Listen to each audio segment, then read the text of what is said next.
Hello students, कैसे हैं आप सब लोग। आई होप कि आप सब लोग बहुत अच्छे होंगे।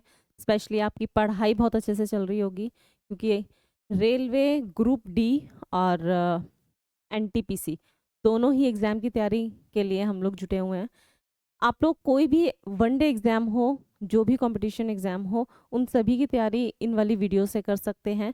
और हमारे प्लेटफॉर्म जो भावना एजुकेशन हब है, वहाँ से आप सभी एग्ज़ाम्स की तैयारी कर सकते हैं। फिलहाल हमारा फोकस है उस लेटेस्ट वैकेंसी पर जो आपके सामने अभी अभी आई है। कौन सी है वो? रेलवेज वाली है ना।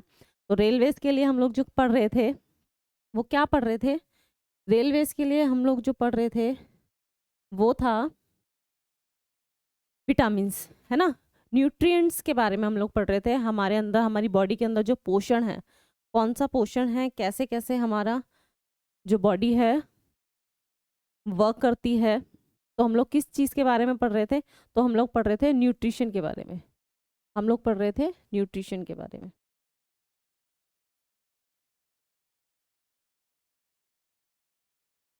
हम लोग पढ़ रहे थे न्यूट्रिशन के बारे में, है ना, यानी कि पोषण के बारे में। हम लोग पढ़ रहे थे पोषण के बारे में, न्यूट्रिशन के बारे में। क्या क्या पढ़ लिया था हमने इस न्यूट्रिशन के अंदर? तो देखो, न्यूट्रिशन के अंदर हमने क्या क्या पढ़ लिया था। जितने भी न्यूट्रिशन है ना, हम उनको दो पार्ट में डिवाइड करते हैं। न्यूट्रिशन होता है पोषण, ऐसे पोषण तत्व जो हमारी बॉडी के अंदर ग्रोथ करने के लिए, ग्रोथ जो हमारी बॉडी में ग्रोथ करा रहे हैं उनके लिए, हमारी बॉडी को प्रोटेक्ट करने के लिए, डिफेंस करने के लिए, एनर्जी देने के लिए, इन सब चीज़ों में जो काम आता है। हम लोग जो भी काम करें, हमारी बॉडी जो काम कर रही है उसको एनर्जी चाहिए, चाहिए तभी बॉडी काम करेगी, हाँ या ना। एनर्जी चाहिए तभी हमारी बॉडी काम करेगी। बॉडी काम कर रही है सिर्फ एनर्जी के बेसिस पर, या फिर और भी बहुत सारी चीज़ें होती हैं, और भी बहुत सारी चीज़ें होती हैं। जैसे हमारी बॉडी को बाहर से डिफेंस करने के लिए जो एंटीबॉडीज होती हैं, है ना, उनको कौन प्रोटेक्ट कर रहा है? उनके लिए ग्रोथ के लिए कोई काम कर रहा है कि नहीं कर रहा है ना। तो हर चीज़ के लिए कोई ना कोई काम कर रहा है। तो कौन सा पार्ट क्या काम कर रहा है, हम लोग वही चीज़ पढ़ रहे हैं। और किसी बाहर के बारे में तो हम लोग बात ही नहीं कर रहे हैं, है ना। किस चीज़ के बारे में बात कर रहे हैं? अपने बारे में बात कर रहे हैं, अपनी बॉडी के बारे में बात कर रहे हैं। तो बहुत इंटरेस्टिंग है कि किस तरीके से हमारी अपनी बॉडी काम कर रही है, हमारी अपनी बॉडी वर्क करती है। हम लोग उसके बारे में डिस्कस कर रहे हैं। तो हम लोग न्यूट्रिशन के बारे में बात कर रहे हैं। क्या है न्यूट्रिशन? न्यूट्रिशन होता है हमारा पोषण। न्यूट्रिशन होता है हमारा पोषण। इसके अंदर हम लोग किस चीज़ के बारे में बात करते हैं? न्यूट्रिएंट्स के बारे में बात करते हैं। कुछ पोषक तत्वों के बारे में बात करते हैं जो हमारी बॉडी के अंदर बहुत हेल्पफुल होते हैं ग्रोथ के लिए, हमारी बॉडी को डिफेंस करने के लिए, है ना, एनर्जी देने के लिए। तो कौन कौन से होते हैं? तो देखो, माइक्रो मैक्रो दो पार्ट्स में डिवाइड होते हैं। एक होता है micro, micro nutrition, micro nutrients, और एक होता है मैक्रो न्यूट्रिएंट्स।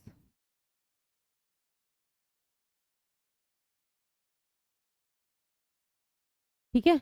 सूक्ष्म माइक्रो में हमने क्या क्या पढ़ा था? माइक्रो हम ऑलरेडी पढ़ चुके हैं। माइक्रो में हमने क्या क्या पढ़ा है? माइक्रो में हमने क्या क्या पढ़ा है भाई? माइक्रो में हमने विटामिन पढ़ लिए, है ना। और कुछ मिनरल्स होते हैं, वो भी इसी में आते हैं। कुछ मिनरल्स यानी कि खनिज, वो भी इसी में ही आते हैं। इसमें आ गया विटामिन, इसमें आ गया आपका विटामिन। मैक्रो में हमें क्या पढ़ना है? मैक्रो में हमें पढ़ना है क्या? प्रोटीन्स और प्रोटीन्स और कार्बोहाइड्रेट्स। ठीक है।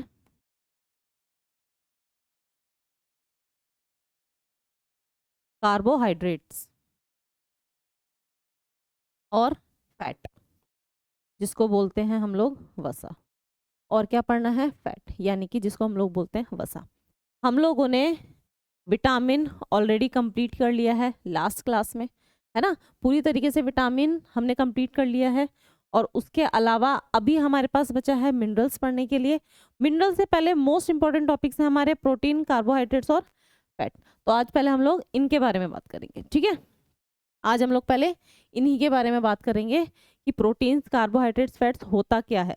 क्योंकि इनके बारे में बात फिनिश करके ना फिर हम लोग आएंगे डाइजेशन पर, क्योंकि डाइजेशन में भी बार बार हम लोग प्रोटीन्स, कार्बोहाइड्रेट्स, फैट इन्हीं के बारे में बात करते रहेंगे। तो वहाँ पर डाइजेशन में हम लोग कैसे इसको डाइजेशन में इसका यूज़ होगा या किस तरीके से हम लोग प्रोटीन्स का डाइजेशन करते हैं, कार्बोहाइड्रेट्स का डाइजेशन करते हैं, उससे पहले हम यही पढ़ लेते हैं कि एक्चुअली होता क्या है ना। उससे पहले हम लोग यही पढ़ लेते हैं कि होते क्या है।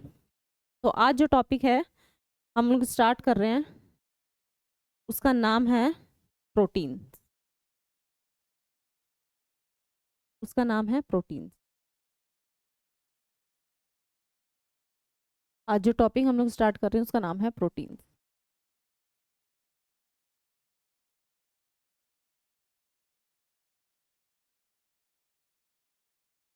आज जो हम लोग टॉपिक स्टार्ट कर रहे हैं उसका नाम है प्रोटीन। चलिए रेडी हैं सब लोग पढ़ने के लिए कि क्या होता है प्रोटीन्स, है ना। सबसे पहले तो लास्ट क्लास में भी मैं बार बार बोल रही थी कि हम ऐसे खाना खा मतलब ऐसी चीज़ें खानी चाहिए जिसमें प्रोटीन से ज़्यादा हो, है ना, विटामिन से ज़्यादा हो। लास्ट टाइम हमने विटामिन की बात करी, आज हम लोग प्रोटीन की बात कर रहे हैं। आज भी एक्चुअली हम लोग खाने की बात करेंगे, है ना। आज भी हम लोग सिर्फ खाने की ही बात करेंगे, लेकिन कौन सी, वही साइंटिफिक वाली चीज़ें, है ना। बात वही है जो नॉर्मली लाइफ में हम लोग करते हैं, लेकिन यहाँ पर सिर्फ साइंटिफिक बातें होती हैं। प्रोटीन्स के सोर्सेज क्या क्या होते हैं, क्यों हमें प्रोटीन्स खाने चाहिए, क्या फ़ायदा है, और अगर भर भर के प्रोटीन्स खाएंगे और ज़्यादा अमाउंट ऑफ हमारी बॉडी के अंदर प्रोटीन्स हो गया तो उसका कुछ नुकसान है नहीं है तो क्या नुकसान है ना। उन सब चीज़ों के बारे में बात करते हैं कि एक्चुअली प्रोटीन होता क्या है, क्यों हमें बोला जाता है कि इतना प्रोटीन खाओ और इतना मत खाओ। देखिए प्रोटीन्स होता क्या है, तो ऐसी चीज़ें जिसके अंदर किसका अमाउंट होता है, किसका अमाउंट होता है मतलब ऐसे खाने की कौन सी चीज़ें जिसमें कौन कौन से तत्व या कौन कौन से एटम्स या कौन कौन से अणु हमारी बॉडी के अंदर जाते हैं। तो देखो सी फॉर कार्बन, तो दूसरे कलर से देखते हैं हम लोग। सी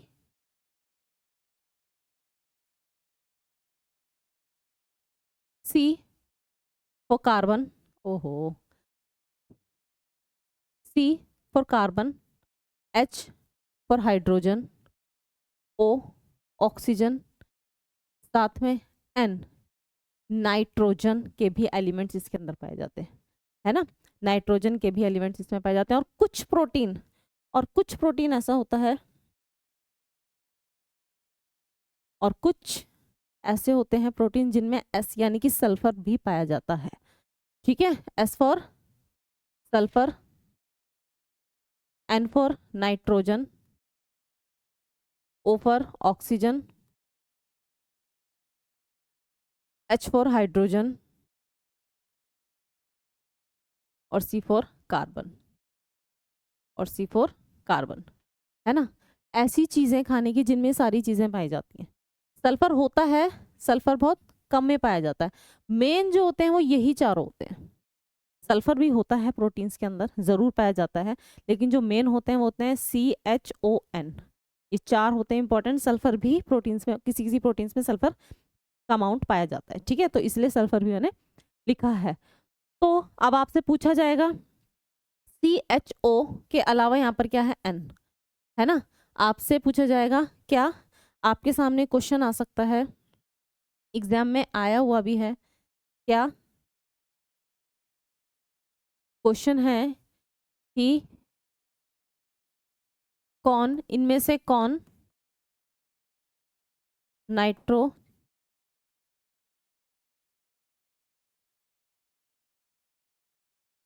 नाइट्रोजीनियस इनमें से कौन नाइट्रोजीनियस एलिमेंट है या फिर नाइट्रोजीनियस तत्व किस में पाया जाता है ना। तो वही है A, B, C और D। ठीक, तो ऑप्शन आपके सामने क्या होगा, कार्बोहाइड्रेट्स, प्रोटीन्स, ठीक है, फैट, और एक और आपके सामने ऑप्शन डाल दिया जाएगा, इसमें विटामिन ले लो या कुछ भी ले लो, है ना। ये ऑप्शन आपके, ये क्वेश्चन आएगा, इनमें से कौन है जो नाइट्रोजीनियस बेस होता है या नाइट्रोजीनियस एलिमेंट जिसके अंदर पाया जाता है।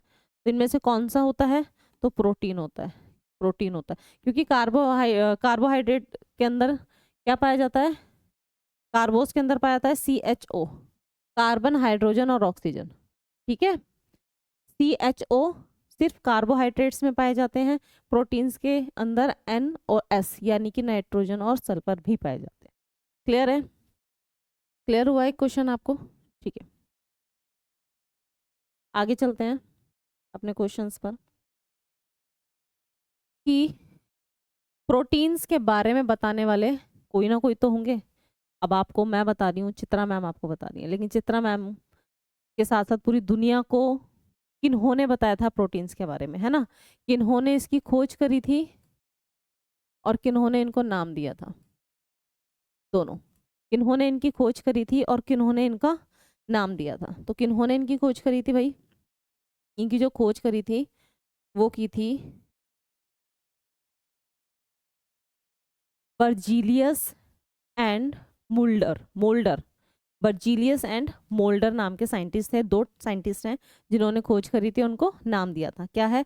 एक है मुल्डर,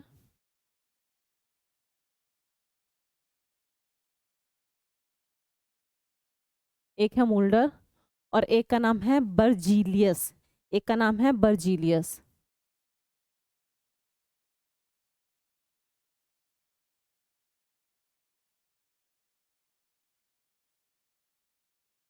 एक का नाम है बर्जीलियस। मोल्डर एंड बर्जीलियस, ये दो साइंटिस्ट थे जिन्होंने प्रोटीन के बारे में बताया था। जिन्होंने क्या किया था?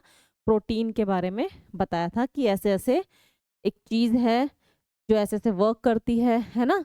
तो क्या कौन थे? मोल्डर एंड बर्जीलियस, दो साइंटिस्ट हैं जिन्होंने इनकी खोज भी करी थी और नाम भी इन्होंने ही दिया था। ठीक है, लेकिन एक साइंटिस्ट अलग हैं, लेकिन एक साइंटिस्ट हैं जिन्होंने इनका स्ट्रक्चर के बारे में बताया था, यानी कि इसकी संरचना के बारे में बताया था कि इसकी कैसी कैसी स्ट्रक्चर होती है ना? इनकी स्ट्रक्चर के बारे में जिन्होंने बताया था उनका नाम अलग होता है, उनका नाम है पाउलिंग। उनका नाम है पाउलिंग या पाउलिंग।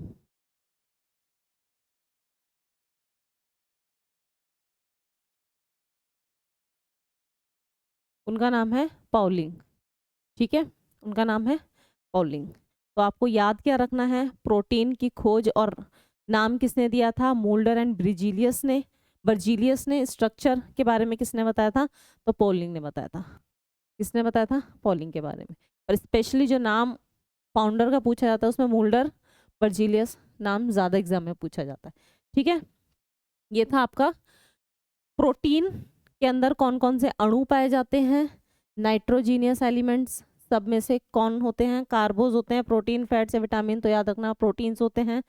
खोज किसने करी थी? इसके अलावा एक पॉइंट है कि प्रोटीन्स होते क्या हैं? प्रोटीन्स होते हैं आपके एनर्जी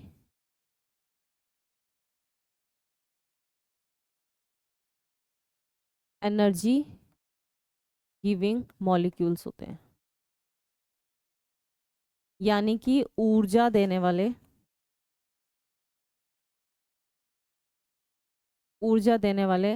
अणु होते हैं।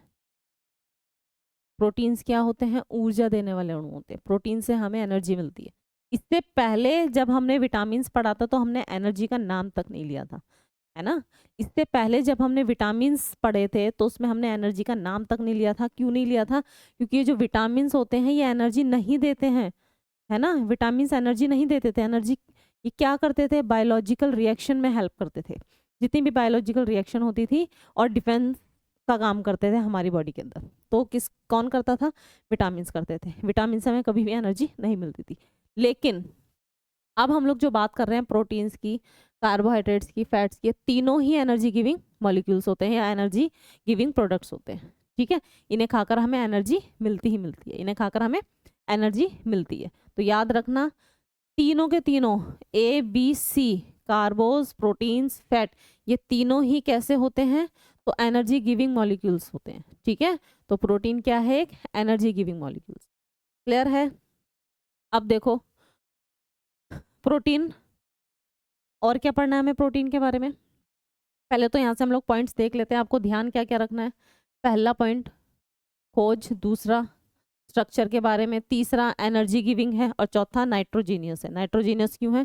क्योंकि इसके अंदर नाइट्रोजन पाया जाता है, क्योंकि इसमें नाइट्रोजन। 4 पॉइंट्स हमने एक ही स्टेप में किए, है ना? एक ही स्टेप में आपको 4 पॉइंट क्लियर हो गए।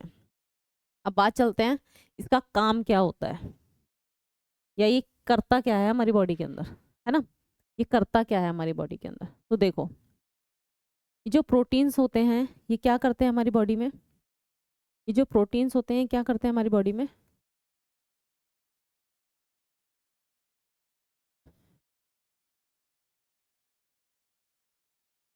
हमारा जो बॉडी है वो बना किससे है, हमारी जो बॉडी है वो किस चीज से बनी हुई है, हड्डियों से बनी हुई है, हमारी बॉडी का स्ट्रक्चर बोन्स से बना हुआ है। और क्या बना हुआ है, बोन्स के आसपास क्या होती है, मसल्स होती है, मांस होता है ना। तो प्रोटीन्स करता क्या है, हड्डियों के साथ साथ, हड्डियों और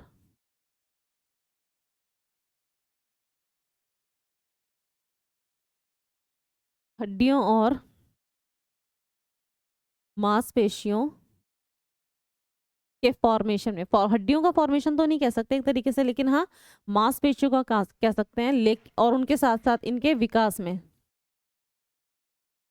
इनके विकास के लिए बहुत महत्वपूर्ण होता है।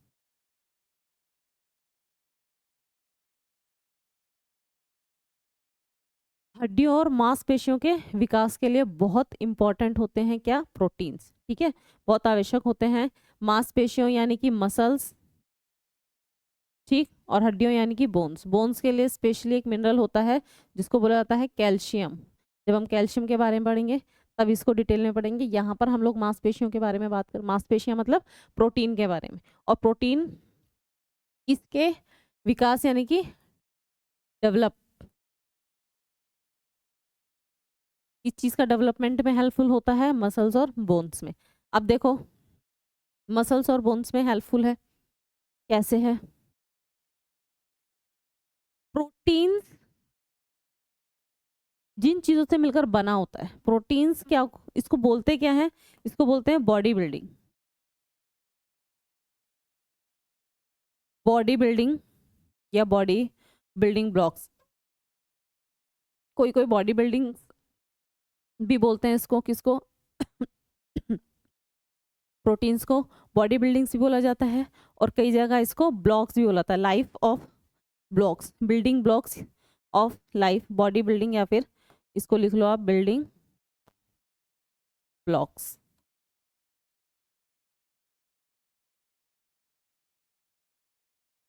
बिल्डिंग ब्लॉक्स ऑफ लाइफ,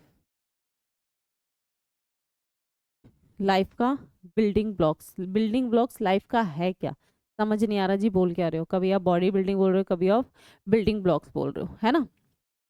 देखो हमारी जो बॉडी है वो किससे बनी हुई है, सेल से मिलकर बनी है। मैंने लास्ट क्लास में बताया था कि हमारी पूरी बॉडी के जो सबसे स्मॉलेस्ट यूनिट है किससे मिलकर बनी हुई है, सेल से मिलकर बनी, सेल से टिश्यू, टिश्यू से ऑर्गन्स, ऑर्गन से सिस्टम, सिस्टम से एक पूरी बॉडी बन गई है ना। लेकिन ये जो बॉडी का स्ट्रक्चर है ये किस चीज़ का बना हुआ है, जो हम खड़े हुए हैं अपने पैरों पर, है ना, मूव कर रहे हैं, ये सब चीज़ें किस चीज़ से बनी हुई हैं, तो ये बनी हुई है हमारी बोन से और हमारी मसल से, है ना। तो इसीलिए इसको क्या कहा जाता है, और ये चीज़ किससे बनती है, प्रोटीन से। प्रोटीन्स क्या करते हैं, मसल्स के डेवलपमेंट में हेल्पफुल होते हैं बहुत ज़्यादा। अगर प्रोटीन्स की कमी हो गई ना तो मसल्स नहीं बन पाएंगे, सूखे रह जाएंगे, पतले रह जाएंगे। जिनके अंदर प्रोटीन की कमी होती है ना उनके अंदर एक बीमारी भी हो जाती है, कुपोषण वाली जो रोग होता है, सूख जाता है इंसान, बिल्कुल मांस नहीं होता, हड्डियां हड्डियां दिखती हैं उसकी, है ना। तो जो मसल्स बनती है ना हमारी बॉडी के अंदर तो प्रोटीन से बनती है। आपने देखा होगा जो लोग जिम जाते हैं वो लोग प्रोटीन्स खाते हैं, है ना, तब जाके उनकी अच्छी खासी बॉडी बनती है, मसल्स बनती है ना। तो कैसे बनती है, क्योंकि वो सप्लीमेंट्स ले रहे हैं, किसके, प्रोटीन्स के सप्लीमेंट्स ले रहे हैं, तब जाके वो अपनी अच्छी खासी बॉडी बनाते हैं, मसल्स बनाते हैं, फिर उनको एक्सरसाइज से उन मसल्स को एकदम फिट कर लेते हैं, ठीक है। लेकिन अगर हम लोग जिम नहीं जा रहे हैं तो इसका मतलब ये थोड़ी है कि हमारे मसल्स नहीं बनेंगे। अरे खाना खा रहे हैं, प्रोटीन्स तो खाते हैं हम लोग अपने खाने में, तो हमारे मसल्स उससे बनते हैं, है ना। तो कोई इंसान अगर प्रोटीन्स नहीं खाएगा तो बिल्कुल सूखा रह जाएगा, एकदम पतले। आगे हम लोग इसके बारे में बात करेंगे, ठीक है। तो हमारी जो पूरी बॉडी बन रही है मसल्स की बनी हुई होती है, और जो मसल्स हैं ये कौन बना रहा है, ये प्रोटीन्स बनाते हैं, प्रोटीन्स की हेल्प से ही मसल्स बन रहे हैं, इसीलिए इसको बोला जाता है building blocks of life. Life का बिल्डिंग ब्लॉक्स किसको बोला जाता है, प्रोटीन्स को। याद रखिएगा, बहुत बहुत बार एग्जाम में क्वेश्चन पूछा गया है कि बॉडी बिल्डिंग या बिल्डिंग ब्लॉक्स ऑफ लाइफ किसको कहा जाता है, तो प्रोटीन्स को कहा जाता है। किसको कहा जाता है? प्रोटीन्स को कहा जाता है। क्लियर है? अब देखो क्यों कहा जाता है ये भी देख लेना, क्योंकि हमारी जो पूरी बॉडी है उसके अंदर ऑलमोस्ट 70 to 75% जो हमारा बॉडी है किससे बनी है? मसल्स से बनी है। किससे बनी है? मसल्स, यानी कि मांस से बना है ना। और मांस कैसे बनता है हमारी बॉडी में? प्रोटीन से बनता है। इसीलिए इसको बॉडी बिल्डिंग्स ऑफ लाइफ कहा जाता है। क्लियर है? इसीलिए इसको बॉडी बिल्डिंग ऑफ लाइफ कहा जाता है। और क्या पॉइंट है? देखो प्रोटीन्स, अब प्रोटीन्स भी किसी ना किसी चीज से बने हैं। ऐसा तो है नहीं कि सीधा लिया प्रोटीन खा लिया और हमारी बॉडी में डाइजेशन हो गया। हमारी बॉडी के अंदर जो डाइजेशन होता है ना, जो चीज़ हम लोग खा रहे हैं उसका एज इट इज डाइजेशन नहीं होता है। हम लोग जो भी खाना खा रहे हैं बहुत कॉम्प्लेक्स फॉर्म में खाते हैं। कॉम्प्लेक्स फॉर्म यानी कि बहुत ऐसा फॉर्म जो हमारी सेल्स जिससे एनर्जी नहीं ले सकती। सेल्स को एनर्जी लेने के लिए उस खाने को सेल के बराबर आना पड़ेगा, है ना। और सेल बहुत छोटी होती है, तो उस खाने को सेल तक एनर्जी मिले तो सेल तक आने के लिए उसको बहुत सारे फॉर्म में टूटकर छोटा होना पड़ता है। तो जब उस खाने का सबसे छोटी फॉर्म आ जाती है तब जाकर हमारी बॉडी में, इसका मतलब है कि उस चीज़ का पूरा डाइजेशन हो गया है, अब सेल उससे एनर्जी ले लेगी, है ना। तो ऐसे ही जो हम प्रोटीन्स खा रहे हैं, हमारी बॉडी के अंदर प्रोटीन्स टूट के छोटे छोटे पार्ट्स में डिवाइड हो जाता है, उसके सबसे छोटी फॉर्म बन जाती है। तो जो छोटी फॉर्म है उसको मिलाकर प्रोटीन बन गया, और प्रोटीन का डाइजेशन टूट के फिर वो छोटी फॉर्म में आ जाएगा। यही तरीका है जो हमारी बॉडी के अंदर ये जो जितने भी न्यूट्रिशंस हैं हमारी बॉडी के अंदर ऐसे ही डाइजेस्ट होते हैं। ठीक है, अब जैसे कि प्रोटीन की बात हम लोग कर रहे हैं, हम लोग किसकी बात कर रहे हैं? प्रोटीन्स की। तो इस प्रोटीन का जो स्मॉलेस्ट यूनिट है ये कौन सी है? इसकी जो स्मॉलेस्ट यूनिट है वो कौन सी है? इसको बोला जाता है अमीनो एसिड। अमाइनो एसिड या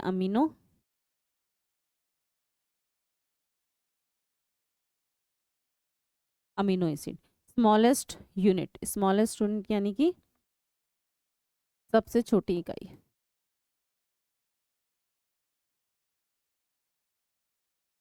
सबसे छोटी इकाई।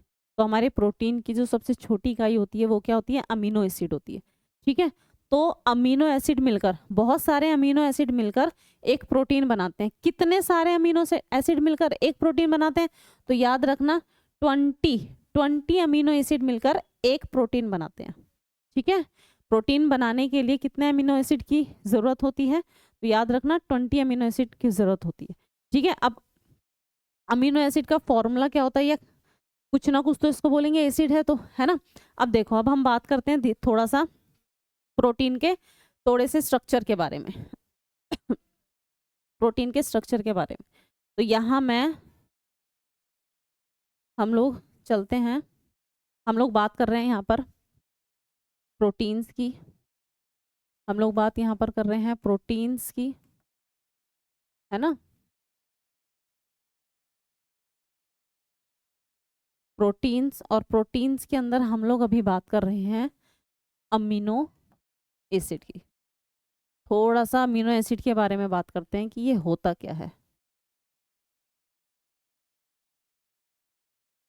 अमीनो एसिड क्या होता है? अमीनो एसिड सबसे छोटी फॉर्म होती है प्रोटीन्स की। जब प्रोटीन का डाइजेशन होता है ना, या हम अगर प्रोटीन खा रहे हैं तो हमारी सेल्स तक वो प्रोटीन किस फॉर्म में पहुंचता है? तो याद रखना इसी अमीनो एसिड की फॉर्म में पहुंचता है। इसी अमीनो एसिड की फॉर्म में पहुंचता है, क्योंकि प्रोटीन टूट कर इस फॉर्म में हमारी बॉडी के अंदर आ जाते हैं। जैसे हमने प्रोटीन्स किसमें? सोयाबीन में सबसे ज़्यादा पाया जाता है ना। हरी सब्जियों में, नॉन वेज में, सब भी खाने की मोस्टली चीज़ों में हमें प्रोटीन मिलता है। लेकिन सबसे ज़्यादा जो सोर्सेज, इंपॉर्टेंट सोर्सेज है, सबसे ज़्यादा हाई प्रोटीन वाला जो खाना होता है वो कौन सा होता है? हाई प्रोटीन वाला खाना होता है सोयाबीन, है ना, फिश। तो सोयाबीन के अंदर जो हमें प्रोटीन मिलता है सबसे ज़्यादा होता है। सपोज हमने, और दालों में होता है ना, हमने दाल खाई, दाल खाने के बाद क्या वो दाल एज इट इज जो हमारे पेट में गई है, हमारी बॉडी के अंदर गई है, उसे डायरेक्टली ऐसी एनर्जी मिल जाएगी? नहीं मिलेगी। जो प्रोटीन होते हैं वो पहले टूटकर, सपोज ये दाल है जो हमने खाई है, हमारी बॉडी के अंदर गई है, इसके पहले छोटे छोटे टुकड़े होंगे।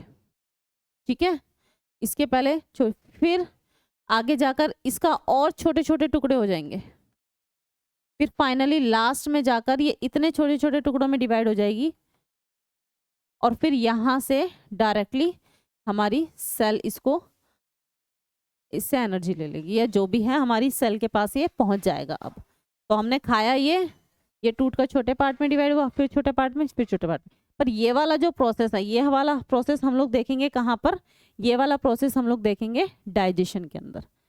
तो यहाँ तक ये जो प्रोटीन बनाया ना, यही है अमीनो एसिड आपके।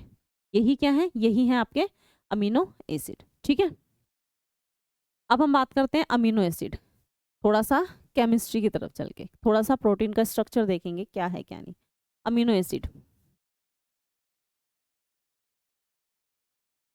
देखो,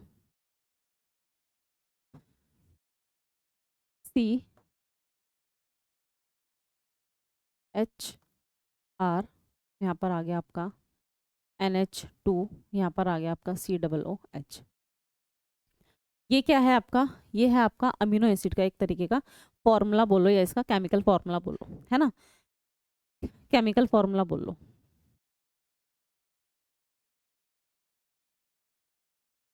ये क्या है आपके, ये है आपके कार्बोक्सिलिक ग्रुप। जहां पर भी ये COOH होता है ना, जहां पर भी ये COOH होता है, इसको बुलाता है कार्बोक्सिलिक ग्रुप। ठीक है, आर बहुत सारे एल्काइन एल्काइन ये वाले जो ग्रुप होते हैं ना, एल्कीन एल्काइन एल्काइन ये वाले जो ग्रुप होते हैं, आर उससे रिलेटेड होता है। NH,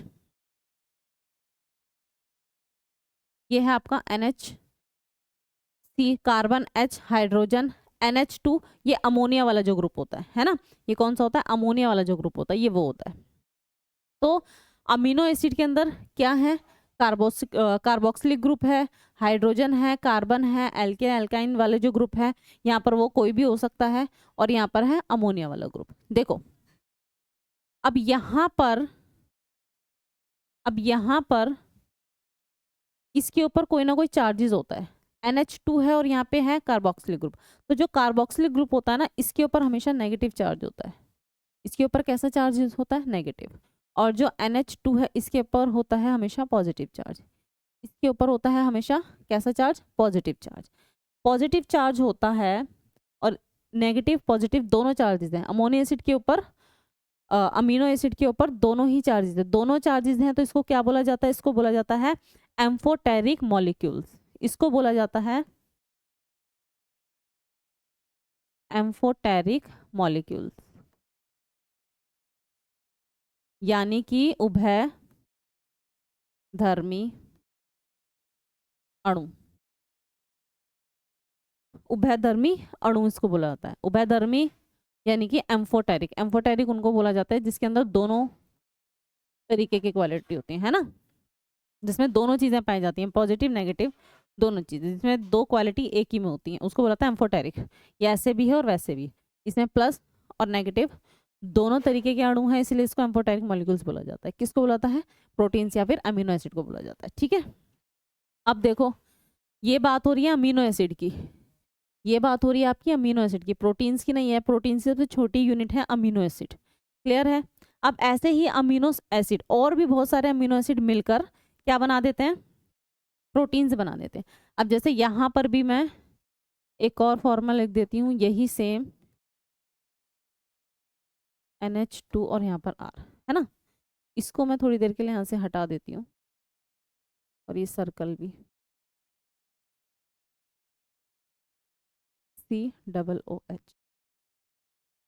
COOH।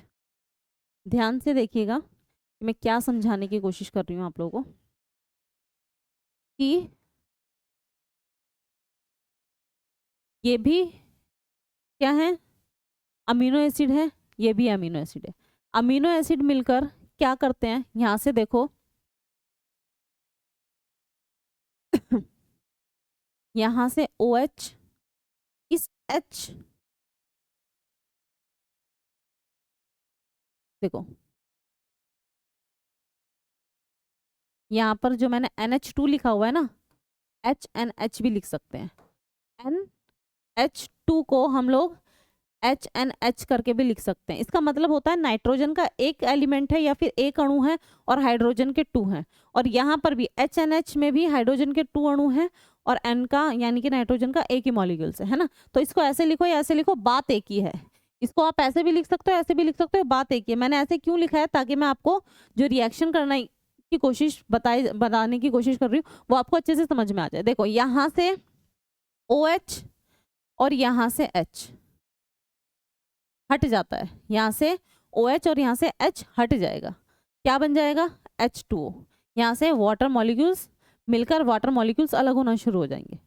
एक अमीनो एसिड मिला और दोनों के मिलने से H2O मॉलिक्यूल जो हो गए, वाटर मॉलिक्यूल जो होता है मिलकर अलग होने शुरू हो जाते हैं। ठीक है, मॉलिक्यूल्स क्या होते हैं, अलग होने शुरू हो जाते हैं। जैसे ही ये अलग होने शुरू हो जाते हैं, जैसे ही ये अलग होने शुरू हो जाते हैं, तो क्या होता है, जैसे ही ये अलग होने शुरू हो जाते हैं तो इनके बीच में एक बॉन्ड बन जाता है। जैसे ये है आपका NH2CH, ये है R, ये है R, यहाँ पर क्या बचा, CO बचा है ना।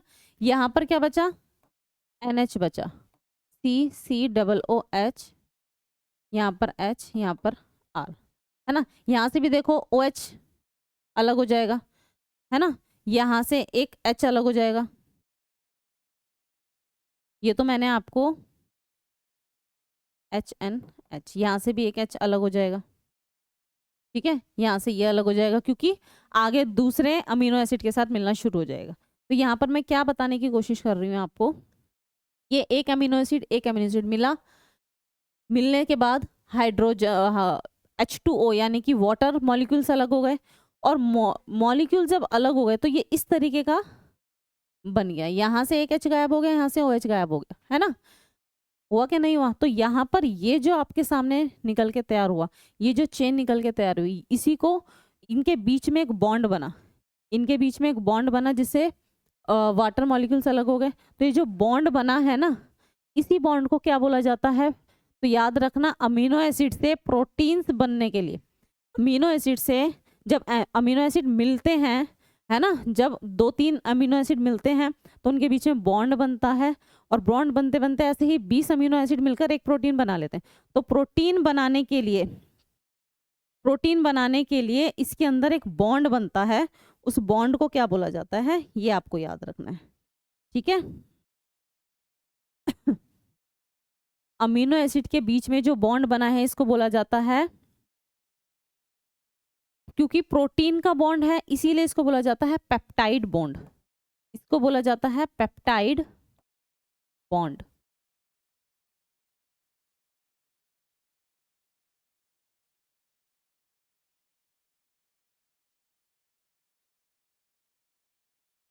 पेप्टाइड बंध, हिंदी में इसको पेप्टाइड बंध बोला जाता है। ठीक है, पेप्टाइड बॉन्ड बोला जाता है। और यहाँ से क्वेश्चन एग्जाम में 100% बनना ही बनना है कि अमीनो एसिड के बीच में कौन सा बॉन्ड बनता है। तो याद रखना, पेप्टाइड बॉन्ड्स बनता है। कैसे बनता है, तो कितने अमीनो एसिड की जरूरत होती है प्रोटीन्स बनाने में, तो 20 अमीनो एसिड की जरूरत होती है। ठीक है, ऐसे ही 20 अमीनो एसिड मिलेंगे, और 20 अमीनो एसिड जब मिलेंगे, एक दूसरे से मिलेंगे, तो उनके बीच में बॉन्ड बनेगा। तो वो बॉन्ड कैसा बनेगा, पेप्टाइड बॉन्ड बनेगा। ठीक है, कैसे बनता है ये भी मैंने आपको बता दिया। यहाँ मैंने आपको सिर्फ 2 अमीनो एसिड लिए, क्योंकि बॉन्ड, एक जो बॉन्ड बनता है वो 2 को मिलाने से बनता है ना। ऐसे ही 20 अमीनो एसिड मिलकर प्रोटीन बनाते हैं। यहाँ पर हमने 2 अमीनो एसिड लिए, दोनों अमीनो एसिड से यहाँ पे क्या बना, वाटर मॉलिक्यूल अलग हुआ। जैसे ही वाटर मॉलिक्यूल अलग हुआ तो यानी कि इन दोनों के बीच में बॉन्ड बना। इन दोनों के बीच में जो बॉन्ड बना उसी को क्या बोला जाता है, पेप्टाइड बॉन्ड। कैसे बनता है वो मैंने आपको बता दिया। क्लियर है। यहाँ पर आपसे एग्जाम में क्या ही क्वेश्चन करेगा, वो क्वेश्चन आपसे ये पूछेगा, एक तो इसके बॉन्ड के बारे में कि भाई अमीनो एसिड के, 2 अमीनो एसिड के बीच में कौन सा बॉन्ड बनता है। दूसरा, एम्फोटेरिक मॉलिक्यूल्स होते हैं, क्यों, क्योंकि पॉजिटिव और नेगेटिव दोनों चार्जेस इसके ऊपर होते हैं, दोनों चार्जेस वाले मॉलिक्यूल्स इसके अंदर पाए जाते हैं। ठीक है, बाकी प्रोटीन्स किससे मिलकर बना होता है, या प्रोटीन्स की सबसे स्मॉलेस्ट यूनिट क्या होती है, तो होती है आपकी अमीनो एसिड। वो कौन सी होती है आपकी, वो होती है आपकी अमीनो एसिड। क्लियर है। चलिए आगे चलते हैं थोड़ा सा,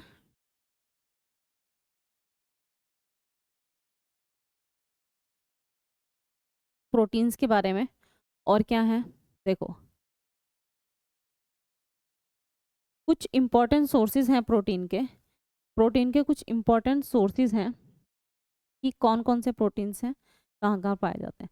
देखो यहाँ पर देखने में आपको दिख रहा होगा प्रोटीन के बहुत सारे सोर्सेज हैं। ये क्या है प्रोटीन, कौन से, हाई प्रोटीन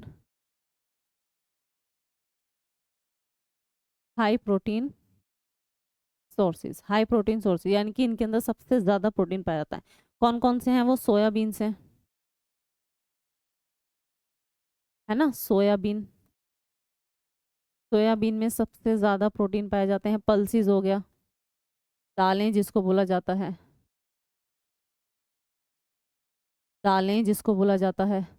है ना, उसके अंदर बहुत सारे सीड्स हैं। अब देखो यहाँ पर पम्पकिन सीड हो गया, पीनट बटर हो गया, पीनट यानी कि मूंगफली, है ना, पीनट यानी कि मूंगफली, इसके अंदर भी बहुत प्रोटीन पाया जाता है। ठीक है, आलमंड हो गए, फ्लैक्सीड हो गए, ओट्स हो गया जिसके अंदर बहुत प्रोटीन्स होते हैं, चिया सीड्स हो गए, काजू हो गए, वॉलनट्स हो गए, है ना, अखरोट हो गए, ड्राई फ्रूट्स के अंदर आते हैं सारे के सारे। और भी बहुत सारे हैं, बीन्स हो गए, पीस हो गई, बीन्स हो गई, है ना। तो ये सब क्या है, हाई प्रोटीन सोर्सेज हैं। किसके, प्रोटीन, हाई सोर्सेज हैं प्रोटीन के। स्पेशली जो सबसे ज़्यादा पाया जाता है वो पाया जाता है सोयाबीन्स के अंदर। सोयाबीन्स के अंदर सबसे ज़्यादा प्रोटीन पाया जाता है। क्लियर है, कुछ सोर्सेज हैं, सोर्सेज से रिलेटेड क्वेश्चन आपके एग्जाम में पूछा नहीं जाता है क्योंकि बहुत सारी चीज़ों में प्रोटीन हमें मिलता है। तो कौन सी चीज़ देंगे भाई वो ऑप्शन में, हाँ सबसे ज़्यादा हाई पूछ सकता है तो सोयाबीन में बहुत ज़्यादा पाया जाता है, सबसे ज़्यादा सोयाबीन में पाया जाता है प्रोटीन। क्लियर है। अब देखो, अभी मैंने आपको बताया था अमीनो एसिड के बारे में, ये उसी का फॉर्मूला है। अब आप बोलोगे जी मैम ने, आपने तो अलग लिखा था, इसमें तो कुछ अलग ही है। कुछ अलग नहीं है। आर जो है एल्काइन ग्रुप है, जो मैंने अभी बताया था आपको, है ना। COOH, इसी को मैंने अभी COOH ऐसे करके लिखा था, इसी को मैंने COOH ऐसे करके लिखा था, है ना। ये क्या है, ये वही ग्रुप है जो मैंने आपको बताया था, क्या, कार्बोक्सिलिक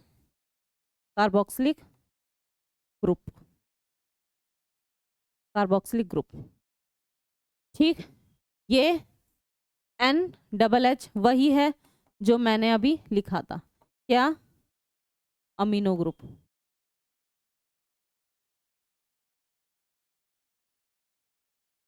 ठीक, अमीनो ग्रुप हो गया।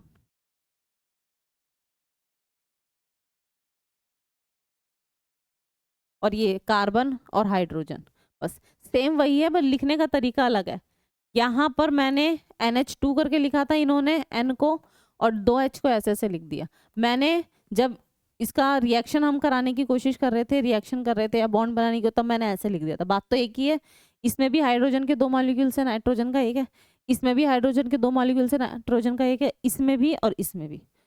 चीज़ एक ही है, वो लिखने का तरीका अलग है और कुछ नहीं है। डिफरेंस सिर्फ वो देखने में है, एक्चुअल उनकी जो मीनिंग है, जो उसके अंदर उनका जो वैल्यू है वो सेम ही है।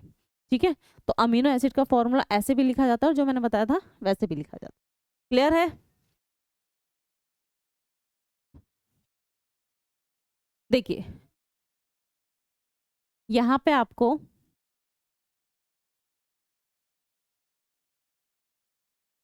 इसको बड़ा करना होगा, तो कैसे करेंगे, चलो आई डोंट नो।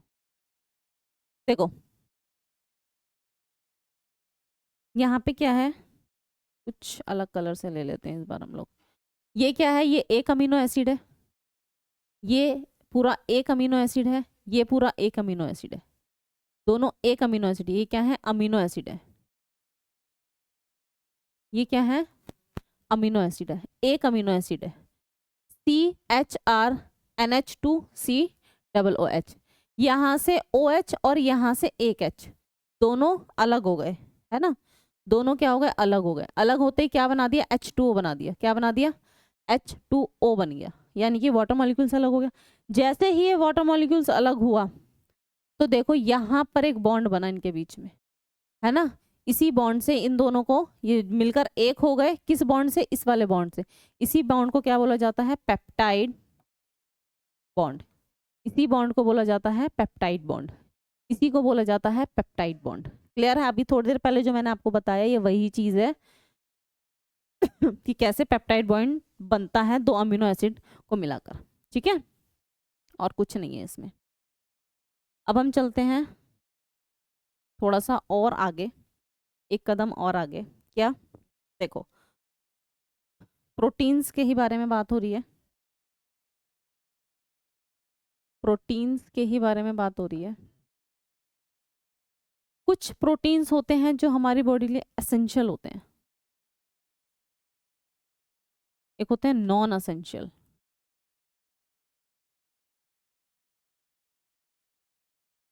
एसेंशियल और नॉन एसेंशियल। अब एसेंशियल और नॉन एसेंशियल प्रोटीन में क्या डिफरेंस है भाई, वो हमें देखना है।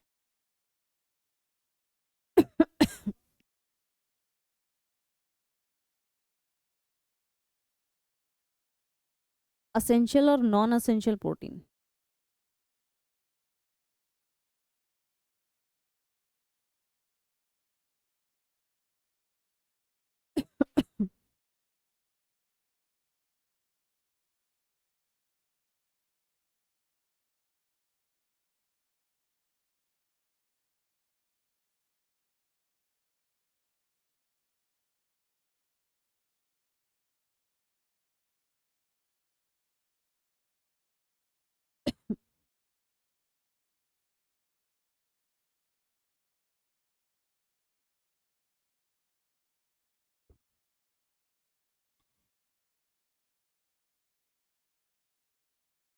हम लोग यहाँ से देखते हैं।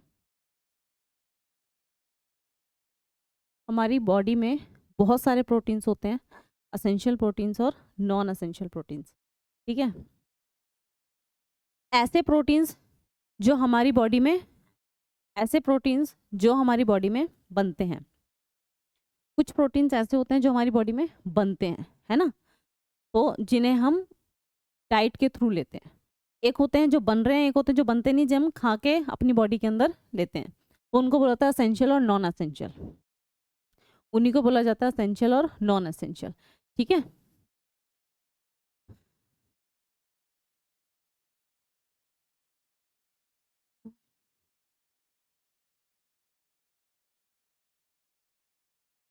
देखो, आपको इनके नाम एग्जाम में आज तक तो पूछे नहीं गए हैं कि कौन से एसेंशियल होते हैं, कौन से नॉन एसेंशियल होते हैं, या इनके नाम बताओ, क्योंकि बहुत सारे नाम हैं। Exam of point of view से नहीं है इतना इंपॉर्टेंट, क्योंकि इनके एग्जाम नाम नहीं पूछे जाते, पर फिर भी मैं आपको बता देती हूँ कि एसेंशियल नॉन एसेंशियल क्या है। हिस्टाडाइन, आइसोल्यूसाइन, ल्यूसाइन, लाइसिन, मैथियोनाइन, पेनेलैनिनाइन और थ्रियोनाइन, ट्रिप्टोफोन और वैलिन, ये सारे हैं एसेंशियल अमीनो एसिड, ये सारे essential amino acid. Non essential कौन से हैं? Alanine, arginine, lysine, asparagine, aspartic acid और cysteine, glutamic acid, glutamine, glycine, serine और ट्रायोसाइन। इनके सिर्फ आपको नाम याद रखने हैं, मतलब याद भी नहीं रखने हैं, एक बार देखना इंपॉर्टेंट था तो मैंने ऐसे पढ़ के बता दिया है, सिर्फ पढ़ लेना। एग्जाम के पॉइंट ऑफ व्यू से इतने प्रोटीन्स आपसे नहीं पूछे जाएंगे, ये इतने सारे प्रोटीन्स हैं, इनका क्या नाम है क्या नहीं है।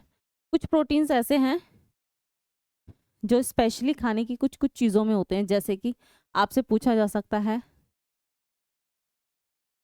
जैसे एक प्रोटीन है ओसिन प्रोटीन, एक है ओसिन प्रोटीन, एक है ओसिन प्रोटीन। ओसिन प्रोटीन किसमें पाया जाता है ना, ओसिन प्रोटीन किसमें पाया जाता है, इसकी तो सीधा सीधा लिखते हैं इस तरीके से, ओसिन प्रोटीन, है ना। आपसे पूछ लेगा, दो चार हैं जो पूछे जाते हैं एग्जाम से, पूछ सकता है, वरना प्रोटीन्स के नाम इस तरीके से नहीं पूछा जाएगा। प्रोटीन्स के स्पेसिफिक नाम है जिसका कोई स्पेशल फंक्शन है तब पूछा जाता है, अदरवाइज नहीं पूछा जाता। तो ओसिन के बारे में पूछा जा सकता है, क्या होगा? बोन्स, बोन्स में जो हमारी हड्डियों के अंदर एक प्रोटीन पाया जाता है, इसका नाम है ओसिन। ऐसे ही मसल्स, ऐसे ही मसल्स के अंदर भी प्रोटीन होता है। मसल्स के अंदर जो होता है उसको बोला जाता है एक्टाइन करके बोला जाता है, एक्टाइन प्रोटीन। एक्टाइन प्रोटीन होता है जो हमारे मसल्स में पाया जाता है। इसी को दूसरा नाम भी बोला जाता है एक्टाइन, या फिर इसको बोला जाता है मायोसाइन करके बोला जाता है इसको, एक्टिन या फिर मायोसाइन, जो हमारी बोन्स में पाया जाता है। ठीक है, एक होता है मिल्क में कौन सा पाया जाता है, मिल्क के अंदर कौन सा प्रोटीन पाया जाता है ये हमें बताना है। मिल्क के अंदर कौन सा प्रोटीन पाया जाता है, याद रखना, केसीन प्रोटीन। मिल्क के अंदर कौन सा प्रोटीन पाया जाता है, केसीन। हमारे नेल्स में, हमारे हेयर्स में, है ना, कौन सा प्रोटीन पाया जाता है, नेल्स और हेयर्स में, नेल्स में और हेयर्स में कौन सा, कैराटीन, इसमें पाया जाता है कैराटीन। कैराटीन प्रोटीन होता है जो हमारे नेल्स और हेयर्स को होता है ना, कैराटीन करा लिया बालों में, तो वो वही वाला कैराटीन है। ये प्रोटीन होता है जो हमारे हेयर्स को बहुत अच्छा करता है, हेल्थी रखता है, हमारे नेल्स को बहुत हेल्थी रखता है। ठीक है, तो होता है कैराटीन प्रोटीन। स्किन के अंदर कौन सा होता है, स्किन के अंदर कौन सा होता है, स्किन के अंदर होता है कोलेजन। हमारे स्किन के अंदर जो प्रोटीन होता है वो होता है कोलेजन। ठीक है, और याद रखना सबसे ज़्यादा प्रोटीन यही वाला होता है। मैक्सिमम प्रोटीन हमारी बॉडी में जो होता है वो कोलेजन होता है, क्योंकि सबसे बड़ा ऑर्गन हमारी बॉडी के अंदर कोई माना जाता है तो स्किन है। हमारी बॉडी में सबसे बड़ा ऑर्गन माना जाता है तो स्किन है, तो क्या होता है, कोलेजन। क्लियर है। इसके अलावा एंटी ऐसे बहुत सारे प्रोटीन हम लोग पहले भी पढ़ चुके हैं, है ना। ब्लड क्लोटिंग के लिए बहुत सारे प्रोटीन हमने पढ़े थे, वो हैं। एंटी क्लोटिंग प्रोटीन हमने पढ़ा था, हिपैरिन जिसको बोला था, है ना, ब्लड वाले पार्ट में। तो कुछ कुछ प्रोटीन्स हम लोग ऑलरेडी पढ़ भी चुके हैं। ठीक, एक होता है एल्ब्यूमाइन, एक प्रोटीन होता है एल्ब्यूमाइन, ये और देख लो। एल्ब्यूमाइन ये कहाँ होता है, एग में होता है। एग के कौन से वाले पार्ट में, तो वाइट वाले पार्ट में। आपने देखा होगा एग होता है ना, उसका जो वाइट वाला पार्ट होता है उसमें होता है एल्ब्यूमाइन, उसके अंदर पाया जाता है। उस वाइट वाले पूरे पोर्शन को एल्ब्यूमाइन नहीं बोला जाता, उसके अंदर पाया जाता है एल्ब्यूमाइन। ठीक है, और जो अंदर येलो वाला पार्ट होता है उसको उसमें फैट होता है, उसमें क्या होता है, फैट होता है। ठीक है, उसमें क्या होता है, फैट होता है। उसका वाइट वाला जो पार्ट होता है उसके अंदर प्रोटीन बहुत ज़्यादा होता है। कौन सा वाला प्रोटीन होता है, एल्ब्यूमाइन प्रोटीन होता है। क्लियर है। तो ये था आपका कुछ प्रोटीन की क्यों इम्पोर्टेंट होता है, प्रोटीन किस चीज़ में इम्पोर्टेंट होता है, कैसे हमारी बॉडी में प्रोटीन बनता है, कौन कौन से प्रोटीन इम्पोर्टेंट होते हैं, कौन से नहीं। इसके अलावा प्रोटीन और क्या करता है, तो याद रखना वाउंड हीलिंग, वाउंड हीलिंग में भी हेल्पफुल होता है। वाउंड हीलिंग में भी हेल्पफुल होता है। वाउंड हीलिंग का मतलब होता है घाव भरना। इसके लिए मैंने आपको विटामिन भी बताया था। कौन सा वाला विटामिन मैंने बताया था वाउंड हीलिंग के लिए, तो वाउंड हीलिंग के लिए मैंने आपको बताया था विटामिन सी, है ना। घाव भरने में कुछ विटामिन भी हेल्पफुल होता है, वो कौन सा होता है, विटामिन सी। और प्रोटीन भी घाव भरने में हमारी मदद करता है। ऐसे ही हमारी बॉडी के अंदर प्रोसेस नहीं होता, इतना सिंपल कोई प्रोसेस नहीं होता, बहुत सारी चीज़ें वर्क करती हैं हमारी बॉडी में। हम लोगों के लिए चोट लग जाए तो उस घाव को भरना होता है ना। छोटा मोटा घाव अपना क्यों भर जाता है, कैसे भर जाता है, कैसे खून निकलने के बाद अपने आप पपड़ी जम जाती है, तो इनके पीछे बहुत सारी चीज़ें काम करती हैं हमारी बॉडी के अंदर, और वही चीज़ें हम लोग सिर्फ पढ़ रहे हैं। ठीक है, वही चीज़ें हम लोग पढ़ रहे हैं। वाउंड हीलिंग प्रोटीन इसको कहा जाता है। क्लियर है। अब देखो एक वर्ड और लिखना है आपको, यहीं पर लिख देती हूँ मैं। हम लोगों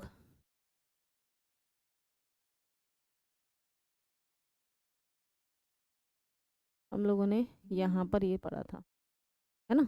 देखो कितने अमीनो एसिड चाहिए, 20 अमीनो एसिड चाहिए, है ना। ये जो बॉन्ड है इसको क्या बोला, पेप्टाइड बॉन्ड बोला।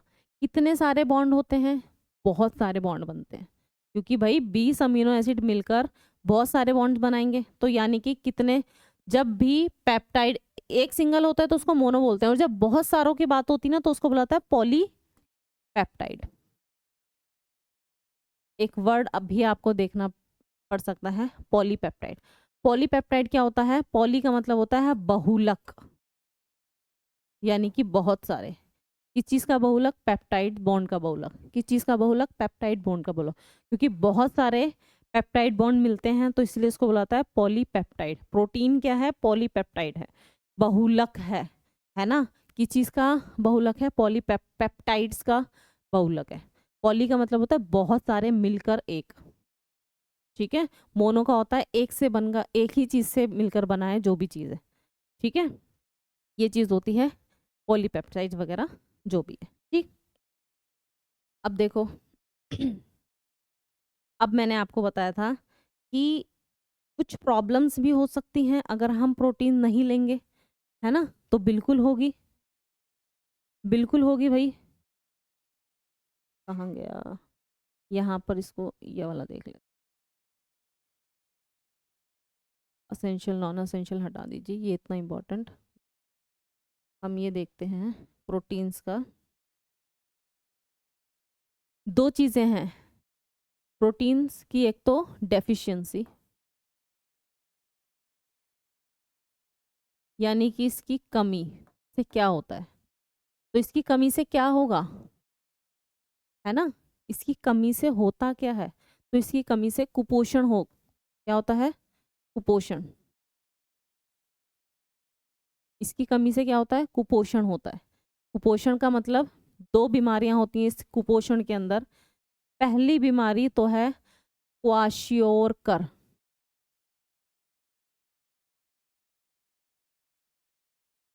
क्वाशियोरकर।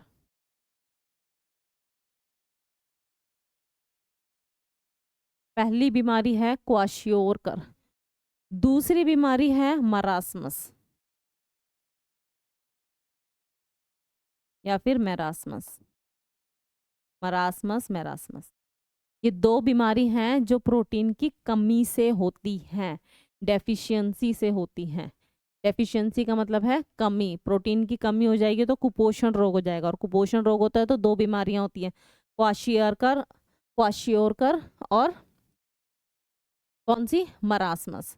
अब इन दोनों बीमारियों में क्या है? क्वाशियोरकर जो बीमारी होती है ये होती है आपकी 1.5 साल तक के बच्चों के लिए, छोटे ही बच्चों में होती है।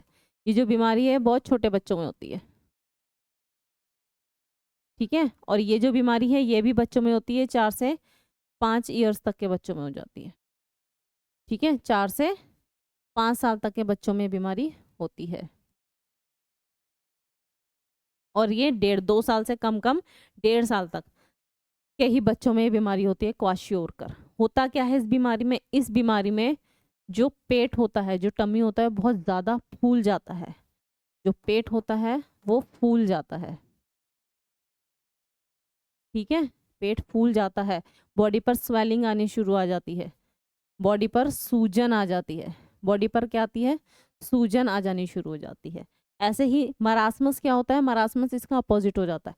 कुपोषण में या तो इंसान नहीं मतलब बच्चा, बॉडी तो नॉर्मल ही एक तरीके से, हाथ पैर थोड़े बहुत सूज गए, फेस पे स्वेलिंग आ गई, लेकिन जो उसका टमी वाला हिस्सा है, जो बेली वाला हिस्सा, वो ऐसा ही अलग से ही दिखाई देगा कि अरे इसका तो पेट कुछ ज्यादा ही मोटा मोटा हो रहा है ना। ऐसे ही मरासमस क्या है? मरासमस में सूखा पड़ जाता है बच्चा। बच्चा क्या हो जाता है? सूखापन आ जाता है, हड्डियां भी दिखने लगती हैं इसकी, हड्डियां दिखने लगती हैं, पसलियां दिखने लगती हैं,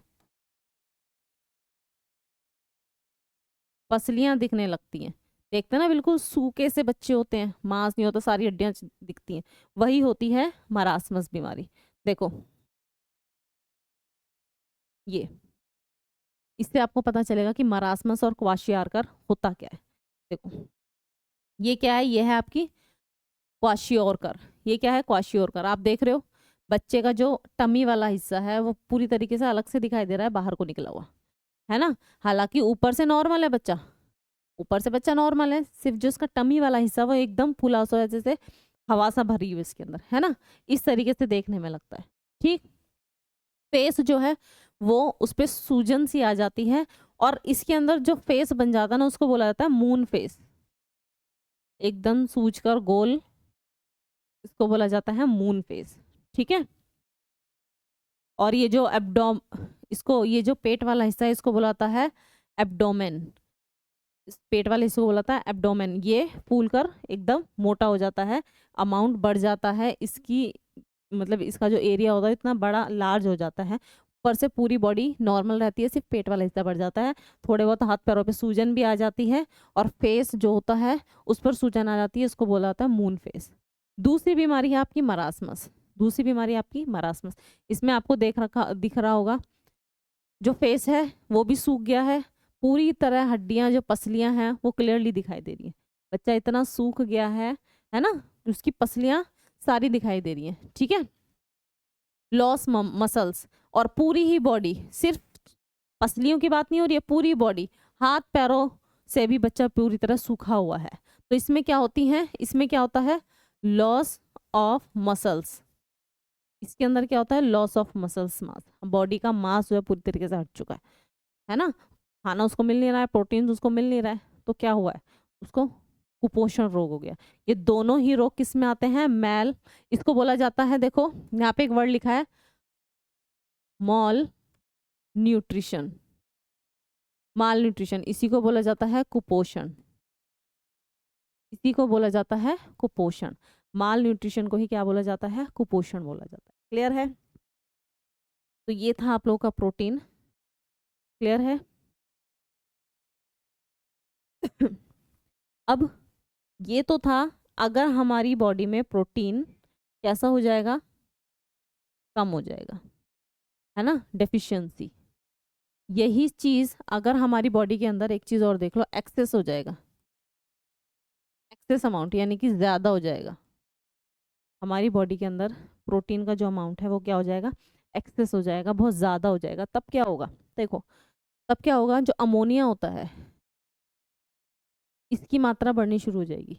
NH3 क्या है, अमोनिया है, ये क्या है, अमोनिया की मात्रा बढ़नी शुरू हो जाएगी। और जब अमोनिया की मात्रा बढ़नी शुरू हो जाएगी, होता है ना प्रोटीन ज़्यादा ले रहे हैं, कुछ लोग होते हैं जो जिम में जाते हैं, ज़्यादा मात्रा में प्रोटीन खाते हैं, तो उनके अंदर क्या हो जाता है, NH3 यानी कि अमोनिया की मात्रा बढ़ जाती है।